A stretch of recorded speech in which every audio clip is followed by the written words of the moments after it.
I think you're insistent on a topic that I've already answered. انہوں نے جو 3 نام لیے ہیں انہوں نے یہ نہیں کہا کہ یہ کمیٹی ہے, انہوں نے کہا ہے اگر کبھی کوئی گفتگو ہوئی تو یہ 3 لوگ ہیں جن کے ذریعے ہو سکتی ہے اور یہ آپ کو اپڈیٹ کریں گے, مگر ابھی تک کوئی گفتگو نہیں ہو رہی, نہ ہی ہم کسی کے ساتھ مذاکرات میں ہیں.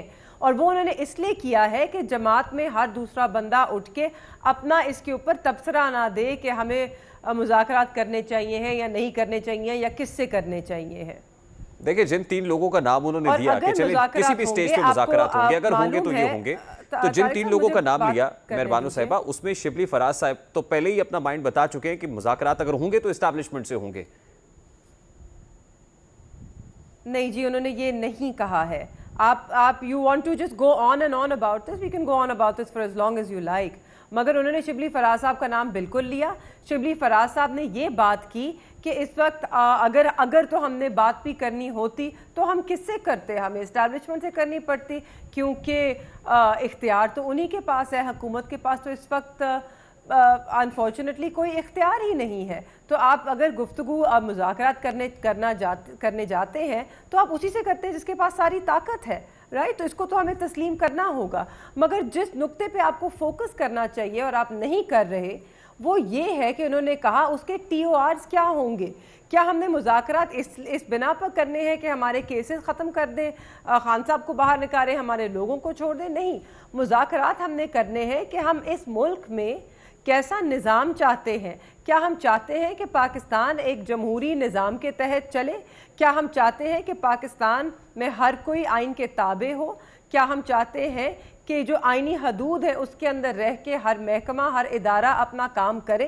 حکومت آپ سے کہہ رہی ہے کہ مذاکرات کرنے ہیں, لیکن آپ حکومت سے مذاکرات کرنا نہیں چاہتے کیونکہ حکومت کے پاس مینڈیٹ نہیں ہے, وہ بے اختیار ہے, آپ سمجھتے ہیں. اسٹیبلشمنٹ سے اس لیے مذاکرات ہو سکتے ہیں کہ اسٹیبلشمنٹ با اختیار ہے.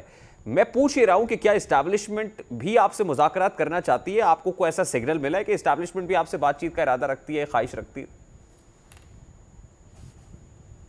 جی, اس وقت میرے خیال میں تو یہ جو ساری گفتگو ہے مذاکرات کی, یہ صرف اور صرف لوگوں کی نظر اوجھل کرنے کے لیے ہے ان چیزوں سے جو اصل میں پاکستان کے مسئلے مسائل ہیں.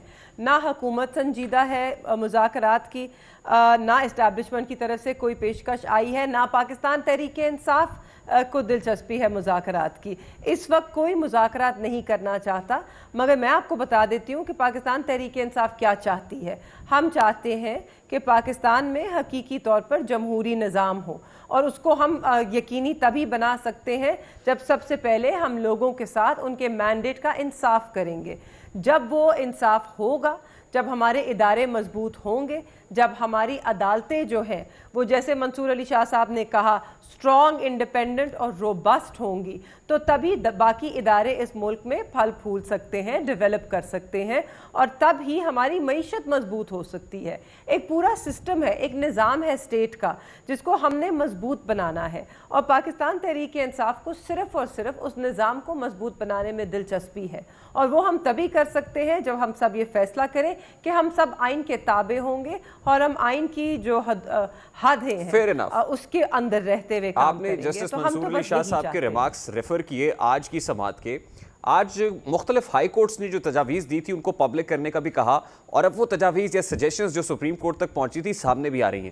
پشاور ہائی کورٹ نے آج ہی یہ ظاہر ہے جو تجاویز سپریم کورٹ میں آئی اس میں یہ بات ریویل ہوئی ہے کہ پشاور ہائی کورٹ کے ججز کو بھی اپروچ کیا گیا اور پولیٹیکل میٹرز میں اپنی مرضی کا ڈیسیژن لینے کے لیے ان پر پریشر ڈالا گیا. پشاور ہائی کورٹ میں یہ ہوا ہے. KPK جہاں پاکستان تحریک انصاف کی حکومت ہے, مسلسل تیسری بار ہے, جہاں کے بارے میں تاثر ہے کہ تحریک انصاف کو وہاں سے ریلیف ملتا ہے, پشاور ہائی کورٹ یہ کہہ رہی ہے, تو کس حد تک یہ معنی خیز ہے, کتنا امپورٹنٹ ہے پشاور ہائی کورٹ کے ججز کا یہ کہنا؟ میرے خیال میں ہر ہائی کورٹ کے ججز کی طرف سے آپ کو یہی ایک نقطہ آئے گا, کیونکہ آپ بھی جانتے ہیں کہ دباؤ کہیں اور سے آتا ہے, مداخلت کہیں اور سے ہوتی ہے. حکومت میں جو بھی ہو مداخلت تو وہیں کی وہیں رہتی ہے, اور یہی ہم کہہ رہے ہیں کہ آپ کو اس سسٹم کو درست کرنا ہوگا, ورنہ نہیں تو بہت دیر ہو جائے گی. باقی آپ جتنے بھی